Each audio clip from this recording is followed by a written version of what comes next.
So you've had that great business idea, that business idea that you think has the potential to change the world. Probably the next Amazon or the next Airbnb.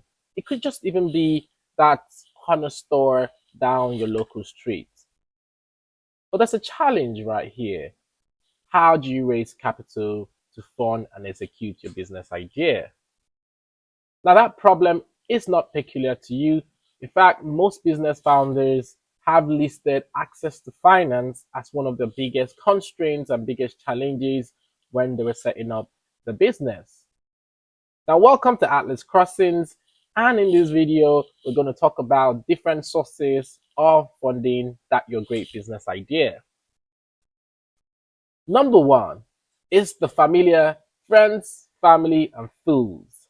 And that's a description to highlight one of the easiest and most used sources of finance. Now, this funding scheme allows you to meet the people closest to you. You can meet your friends and family to raise capital.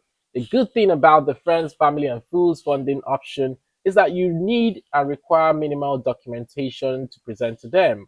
Usually, your friends and family will be investing in you and not necessarily the business idea. So in some cases, you might not have a business plan, you might not have financial projections. However, they believe that you have the capacity and the potential to take that your business to the next level. But it's important that you exercise caution when using the friends, family, and fools option. You don't want to strain the relationship you have with your family and friends. You want to be very transparent with them. Remember, it's about you. That's why they're investing, not necessarily the business idea. So be transparent enough to tell them where you're facing challenges. You might even get some additional help from them. But also, you don't want to put their financial situation also at risk. They are taking a risk to invest in your business. They're taking a risk to invest in you. So it's important that they know how much and the potential of loss they can experience while investing in you. There has to be clear documentation to highlight what they're bringing to the table and in what capacity they're bringing the funds in. Is it through debt or through equity? And where necessary, there has to be clear documentation to spell out all of those terms. Another way of financing your business is through the bank financing. Bank financing, of course, being one of the most popular and traditional ways businesses fund their activities, provides an opportunity for you to also fund your business. The problem with bank financing is they might require you to provide a solid business plan, solid cash flow projection, and at the end of the day, they might require you to take out a personal loan on the finance that you require. Meaning, in addition to seeing the collateral and the business plan and the cash flow, you end up having to take a personal loan on that amount you're looking for. That way, irrespective of what happens with the business, you will be required to pay back the principal and the interest as agreed at the time of borrowing the funds. You have the option of financing your business using business angel investors, also referred to as angel investors. Now, these are basically high net worth individuals who are looking for where to plug in their funds, usually in startup companies, and they can do this in exchange for a percentage ownership of the business. The good thing about angel investors is, in addition to the finance they're providing, they will provide mentorship, they can provide network expansion for your business, they can help you grow your market share overall. So they provide value added services in addition to providing capital to your business. Moving on to venture capital and private equity financing. Now, these are largely two different funding options. However, they're also very similar to each other. And so we'll talk about both of them together. Venture capital investors are willing to invest in startup companies, even startup companies that are at the conceptual stage, that do not have the product, probably don't even have the concept, the full concept note of their business. Venture capitalists are willing to provide finance and startup finance, seed capital for businesses at this startup stage.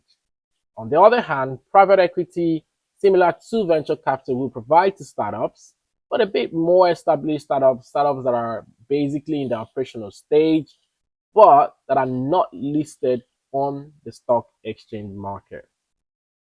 Venture capitals and private equity will provide capital in exchange for percentage ownership of the company.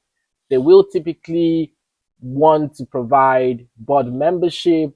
They would also provide, in addition to the capital, mentorship, training, ability to grow the business market, and lots of other value added services they're willing to provide. They do this in anticipation to grow the overall return of that business. So they're essentially not just handing money over to the founders of the business or your business because it's a great idea, that they're coming on board with the expertise and the hope that they can actually grow that business for their own investors. Venture capitals and private equity typically have an exit plan, meaning they're not investing for the long life of the business. They're hoping that at some point down the line, maybe 5, 10, 15 years, they can exit from that business either through an IPO process or by selling to another venture capital or another private equity firm as a point of exit. Now, in recent times, crowdfunding has become very popular around young startup businesses. So you can actually take your business idea to the public to actually crowdfund to facilitate or fund some of your business activities. Crowdfunding could cover a reward-based system or an equity-based system.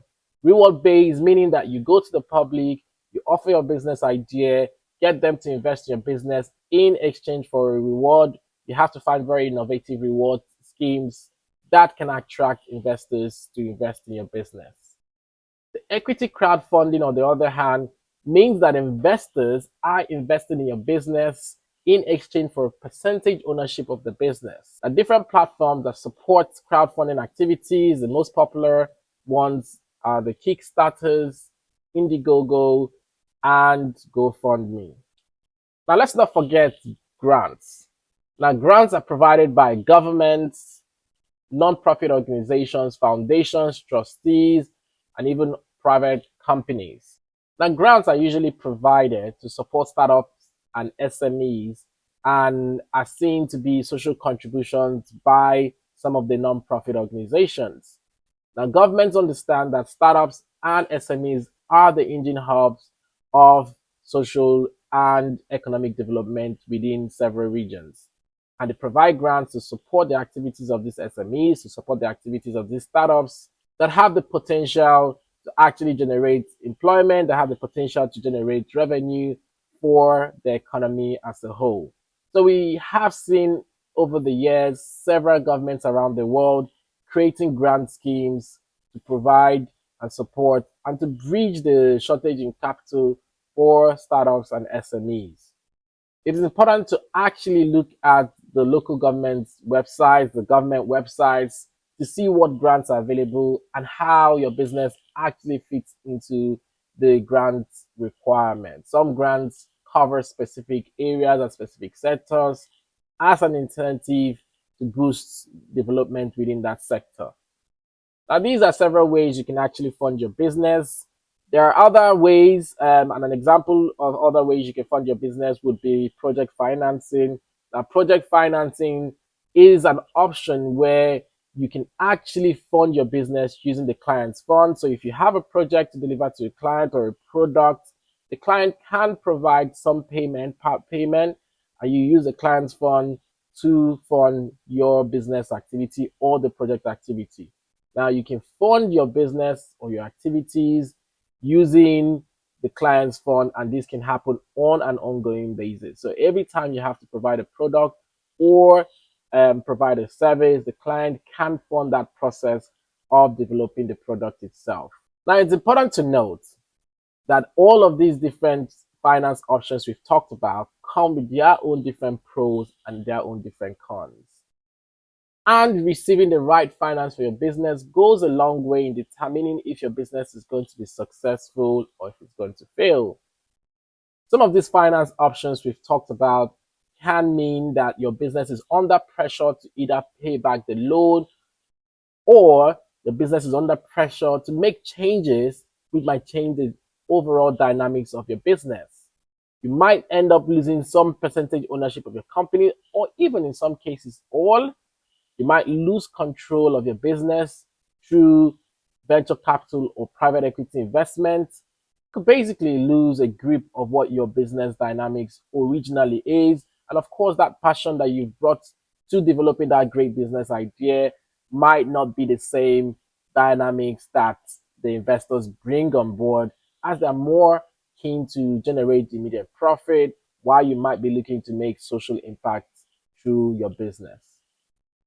So it's quite important to take into account, do additional research, and be wise about your decision by selecting investment sources that actually are right for your type of business. Now, thank you for watching. If you found this valuable, don't forget to like, share, subscribe, and continue to show up.